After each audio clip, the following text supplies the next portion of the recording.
Bom dia, São Paulo! Bom dia, Brasil! Eu sou o Peter Francolin, médico radiologista, e trago para vocês hoje esta versão compilada da aula que foi apresentada na Jornada Paulista de Radiologia de 2024, contendo uma atualização sobre os critérios de estenose ao Doppler para o estudo das artérias carótidas. Esta atualização ela veio após a publicação do consenso entre a Sociedade Brasileira de Cardiologia, Sociedade Brasileira de Angiologia e Cirurgia Vascular e o Colégio Brasileiro de Radiologia. Então estamos atualizando os critérios, você é nosso convidado. Se inscreva no canal, deixe o seu like se você gostar da nossa apresentação, acompanhe o nosso trabalho, ative as notificações e bora lá. Vamos agora para o vídeo, que é uma cópia, é na verdade uma gravação nova do mesmo material que foi apresentado na aula na Jornada Paulista de Radiologia. E gostaria de falar a todos vocês, primeiramente, antes de falar especificamente de carótidas, gostaria de falar um pouco sobre os critérios de estenose. Nós utilizamos muito na radiologia uma expressão que é a expressão estenose hemodinamicamente significativa. Mas quanto é uma estenose hemodinamicamente significativa? Qual é o critério? Esse critério muda de leito para leito. Então, se eu estiver falando de um leito periférico, uma artéria periférica, esse padrão é 50%. Se eu estiver falando de uma estenose de artérias renais, eu falo que ela é hemodinamicamente significativa acima de 60%. E no caso da carótida interna, esse critério é de 70%, que é o ponto onde eu indico cirurgia pelos critérios NASCET. Então nós temos que tomar muito cuidado com essa expressão estenose hemodinamicamente significativa, porque se for acima de 70%, teoricamente eu tenho indicação de cirurgia. Se for abaixo, o tratamento é conservador. Então nós precisamos ter consciência, porque na verdade o exame de Doppler é um método de rastreamento que vai dizer qual paciente será elegível para uma angiografia, qual é o paciente que vai, na verdade, fazer o exame complementar de imagem já pensando em cirurgia, qual é o paciente que pode voltar para casa tranquilamente para tomar o seu medicamento, a sua estatina, a sua aspirina, ou fazer o controle pressórico, o controle do seu diabetes. Então, nossa discussão é tomar cuidado com essas estenoses abaixo, acima de 50%, 60% hemodinamicamente significativas. Quando falamos de avaliação de estenoses, nós podemos fazer a avaliação por estimativa direta, que é a avaliação morfológica, que é muito criticada acima de 50%, e podemos fazer a avaliação hemodinâmica, que é considerada a mais fidedigna. A estimativa de estenose direta, ela é feita à excelência por padrão ouro com o método NASCET através da angiografia ou da angiotomografia ou da angiorressonância, onde nós vamos medir exatamente o diâmetro da artéria no ponto da estenose e vamos fazer uma razão sobre um ponto saudável, um ponto sadio dessa artéria carótida. Isso pode ser reproduzido ao ultrassom. Nós podemos fazer algumas tentativas de reproduzir ao ultrassom, mas isso não se mostrou muito eficiente. Por quê? Porque, na verdade, a grande maioria das placas são calcificadas e geram sombra acústica posterior.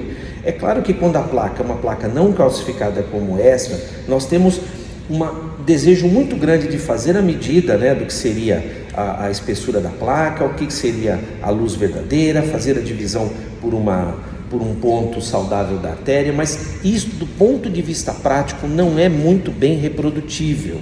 E a grande verdade é que gera mais erros e desencontros e problemas do que um método realmente que é bem reproduzido na população. Então nós geralmente não fazemos a medida ao ultrassom por estimativa direta. Veja uma placa como essa calcificada, eu não consigo medir a luz, a estenose por conta da sombra acústica posterior. Então a medida da estimativa morfológica da placa, onde eu vou medir com o caliper, ela é até bastante boa, vamos usar essa expressão popular, ela é muito razoável nas estenoses abaixo de 50%, só que ela não muda a conduta. Então eu posso medir a área do vaso, eu posso estimar a luz verdadeira e com isso calcular por razão qual seria a estenose. Para abaixo de 50%, ela é muito boa, mas não muda a conduta. E por conta das limitações, ela sempre foi muito questionada pela literatura. Por isso que nós fazemos a análise hemodinâmica, onde nós vamos utilizar parâmetros diretos e parâmetros indiretos de estenose. Os parâmetros diretos são aqueles que estão associados ao ponto da estenose, como, por exemplo, o aumento da velocidade de pico sistólico e a razão de velocidades aumentada.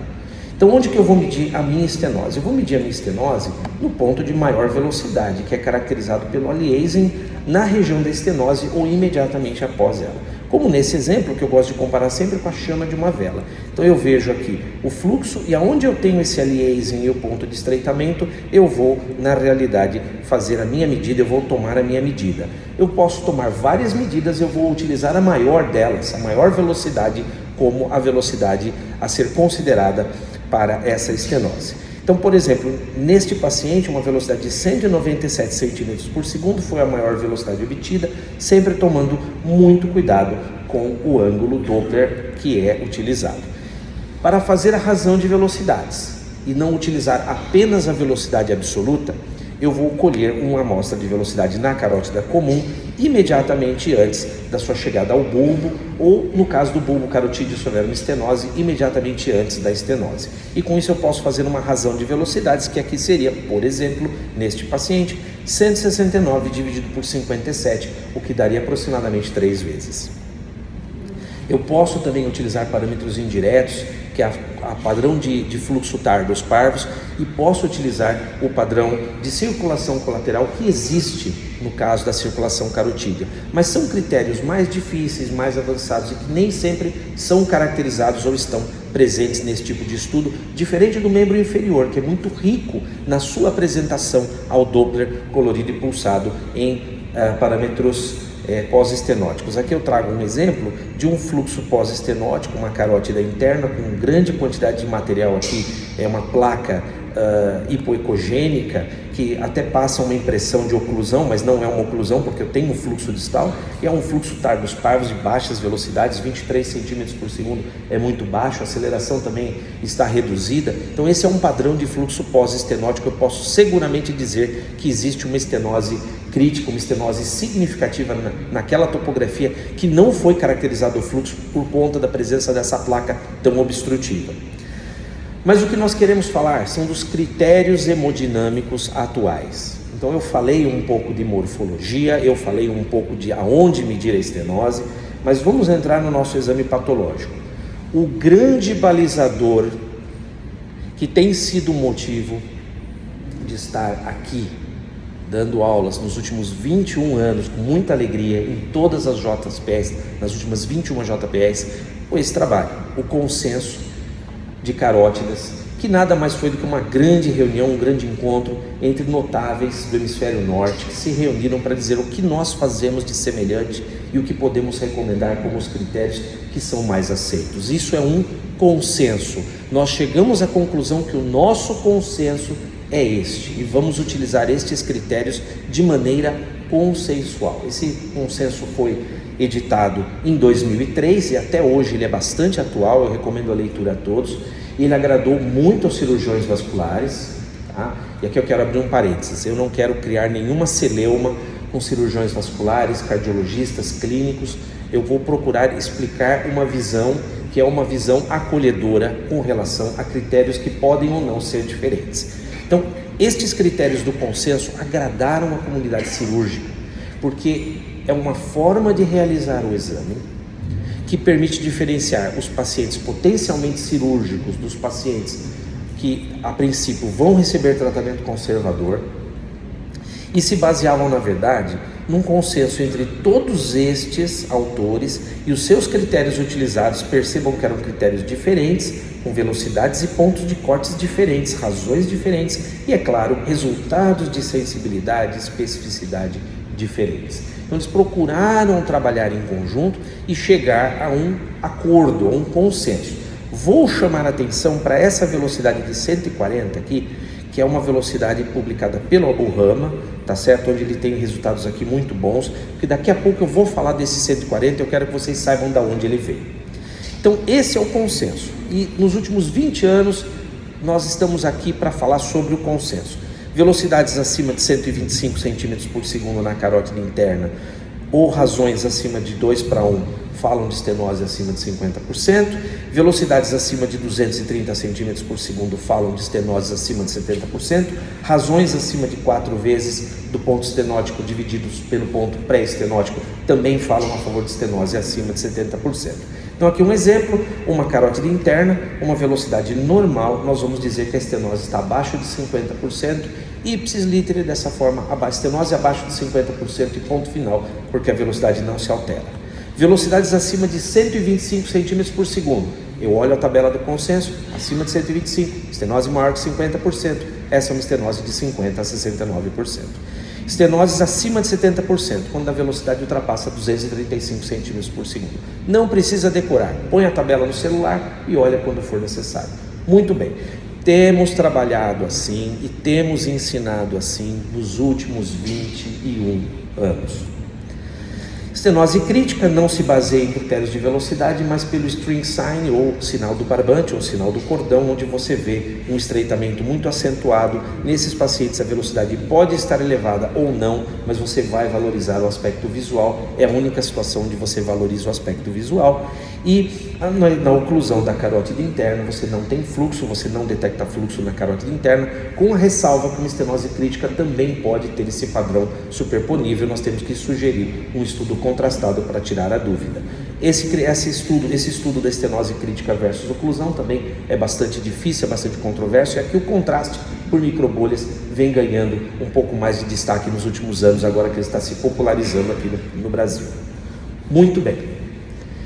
Em 2015, a Sociedade Brasileira de Cardiologia lançou esse artigo especial, recomendação para a quantificação pelo ultrassom da doença aterosclerótica em artérias carótidas e vertebrais. E muita gente entrou em pânico. Agora os critérios mudaram. Não, nós continuamos utilizando os critérios do consenso. E eu vou falar daqui a pouco por quê. Em 2019, novamente a Sociedade Brasileira de Cardiologia trouxe um novo posicionamento que na verdade era um endosso ao trabalho de 2015. Muito bem, aqui eu abro um parênteses. Existe um anseio pela população médica, de clínicos, de subestratificar as estenoses. E apesar disso ter sido questionado no consenso de 2003, esse anseio ele está presente no coração dos cardiologistas e dos clínicos. Eles consideram, do ponto de vista de estratégia de tratamento, importante poder ter algum parâmetro para balizar se o tratamento conservador deles está sendo efetivo ou não. E nós não estamos aqui para discutir a respeito e não estamos aqui para questionar, estamos aqui para realizar um bom e confiável exame de imagem. Muito bem, durante a pandemia, a Sociedade Brasileira de Cardiologia, a Sociedade Brasileira de Angiologia e Cirurgia Vascular e o Colégio Brasileiro de Radiologia, juntos, pela primeira vez, trabalharam de maneira harmônica para tentar fazer o que nós chamamos de um consenso brasileiro. E foi o que fizemos. E alguns, inclusive, de nós estamos aqui com o nome nessa publicação, que foi realmente lançada no finzinho, foi publicada no finzinho do ano passado. E que traz essa tabela, que é a tabela que havia sido solicitada, havia sido pleiteada pela Sociedade Brasileira de Cardiologia. E se vocês olharem, na verdade, essa tabela, ela não tem nada quase de diferente do consenso de 2003. Com a diferença que eles utilizam essa velocidade de 140 cm por segundo, que é o trabalho da Burrama. É uma questão de ponto de corte, é threshold. Eu quero mais especificidade e menos sensibilidade, porque na verdade não vai mudar a conduta. O paciente não é cirúrgico. Então, do ponto de vista prático, se eu uso 125 ou se eu uso 140, não vai ter um impacto tão significativo no meu paciente. O que vai ter impacto é aqui, se eu mudar esse ponto de corte dos 70%, que praticamente é o mesmo, 230 centímetros por segundo. Vejam que o critério de velocidade é considerado o critério mais relevante. A razão de velocidades, que é um excelente balizador, ele é considerado em relevância o segundo padrão, junto com a razão de velocidade de pico sistólico da carótida interna sobre a carótida comum, tá certo? Perdão, a velocidade diastólica final também é um critério secundário com relação quando comparado com a velocidade de pico sistólico, e outros parâmetros que são estas razões de velocidade de pico sistólico e de diástole final, que são considerados os menos relevantes e que podem auxiliar quando tivermos algum tipo de dúvida em como estratificar esse paciente. Então, meus amigos, o que eu quero trazer de mensagem neste dia para vocês? Não mudou nada. Os parâmetros são praticamente os mesmos. No entanto, existe um anseio dos cardiologistas, dos clínicos, para que nós subestratifiquemos as estenoses acima de 50% em DCIS. É claro que isso é muito mais limitado do que utilizar uma faixa mais larga, uma faixa mais extensa de estenose. No entanto, não está incorreto considerando que os parâmetros são praticamente os mesmos. Eu vou demonstrar o que eu quero dizer com isso. Essa estenose é a mesma estenose que eu mostrei antes. É uma estenose menor que 50%. Como que ela fica nessa tabela nova? Entre aspas, nova. Ela continua menor que 50%. Acabou. Peter, mas você não acha que deve fazer análise morfológica? Sim, nós podemos fazer análise morfológica e colocar uma nota no nosso relatório que a estenose hemodinamicamente ela é abaixo de 50% e que numa análise por área, uma análise morfológica, essa estenose é de aproximadamente 10%. Vejam, a variabilidade interobservador e intraobservador desse tipo de medida é grande, mas se o teu cliente, médico, prescritor te solicita, não está incorreto fazer isso para as estenoses abaixo de 50%. Ok, vamos em frente. Aqui está a nossa tabela, entre aspas, nova, que é a mesma tabela do consenso com pequenas flutuações. Eu tenho uma estenose aqui maior do que 70%, o mesmo exemplo que eu mostrei antes. Essa estenose, que é uma estenose acima de 70%, ela é cirúrgica. Por essa tabela, ela é classificada como uma estenose acima de 90%, porque a velocidade de pico sistólico está acima de 400 centímetros por segundo. Eu pergunto para vocês, mudou alguma coisa? Quando eu falo que a estenose é maior que 70%, ou eu falo que ela é maior que 90%, eu não estou dizendo a mesma coisa, que ela é cirúrgica? E 90% é maior que 70%. Então não existe erro, não existe conflito entre essas duas tabelas, tá certo? E mesmo que você não queira aplicá-la, você precisa conhecê-la, porque na sua cidade você pode ser interpelado pelo seu médico cliente prescritor e ele pode te pedir, não, mas eu não entendi como você classificou, você precisa saber que critério ele está utilizando. E aqui está o grande mono eventual de discórdia, uma estenose de 50% a 69%, que não é cirúrgica, mas que exige atenção por parte do médico clínico que vai fazer exatamente o tratamento e o controle desse paciente. Essa estenose, ela é classificada pelo consenso de 2003 como uma estenose de 50% a 69%. Se nós aplicarmos essa tabela nova, tá certo? Que na verdade é a mesma, ela vai ser subclassificada nesse extrato de 60 a 69. Por quê? Porque eu vou utilizar, por exemplo, a velocidade diastólica final entre 70 e 100, está aqui. Então eu vou classificar entre 60 e 69%. Eu pergunto para vocês, mudou alguma coisa?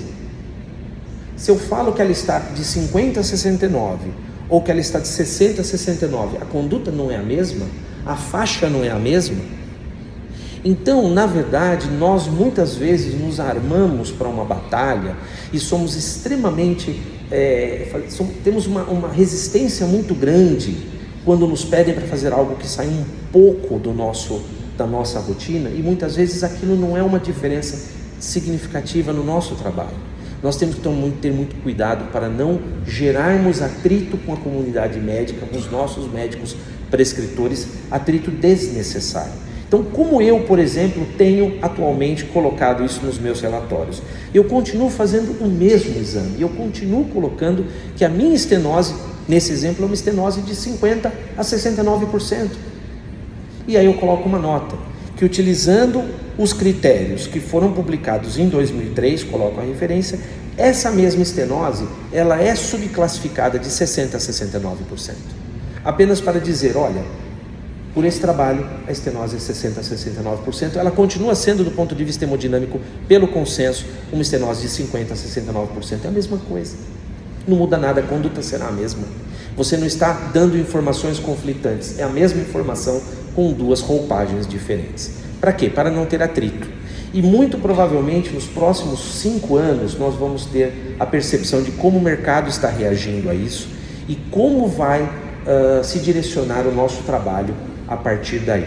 Isso será motivo de discussão nas próximas jornadas, eu não tenho nenhuma dúvida a respeito disso. No entanto, o que eu queria trazer hoje para conhecimento de todos vocês é que essa tabela existe, ela foi publicada e vocês precisam ter conhecimento para trabalharem com segurança, com tranquilidade, tá certo? E em harmonia com a comunidade médica. Não estou defendendo a visão de ninguém, mas nós temos que entender que essa é a atual realidade dentro deste exame, que é um exame tão importante.